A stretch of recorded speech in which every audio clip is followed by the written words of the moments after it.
এই মেয়েটি তার মায়ের দ্বিতীয় বিয়েতে যায় আর হঠাৎ তার চোখে পড়ে তার মায়ের নতুন স্বামী নিয়ে এসেছে নতুন এক ভাই।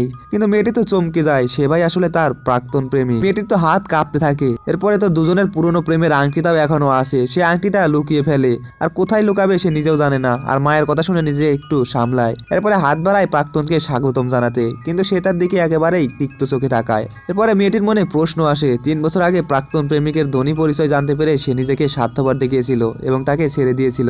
আজ ভাগ্যবশত তারা আবারও মিলেছে, কিন্তু এবার ভাই বোনের পরিচয়ে। পরিস্থিতি তো আরো জটিল হয় যখন তার প্রাক্তন প্রেমিক তার স্ত্রীকে নিয়ে আসে। সে ভেবেছিল হয়তো মেয়েকে বাধা দেওয়া সহজ, কিন্তু প্রাক্তন প্রেমিক হঠাৎই রেগে যায় আর মেয়েটির সাথে অন্যায় করতে দেয় না। স্ত্রী ও গৃহকর্মীদেরকে কড়া শাস্তি দেয়। রাতে তার স্ত্রী তো মেয়েটিকে হুমকি দেয়, কিন্তু মেয়েটি তো সেই হুমকির কাছে নতই হয় না।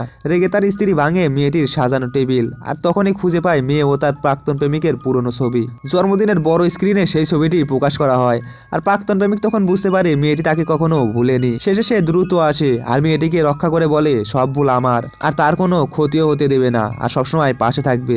আসলে ভুল বোঝাবুঝি, অতীতের প্রেম, পরিবারের চাপ সবই জীবনকে ঝাঁকিয়ে দিতে পারে, কিন্তু সত্যিকারের ভালোবাসা শেষ পর্যন্ত নিজের জায়গায় খুঁজে পায়।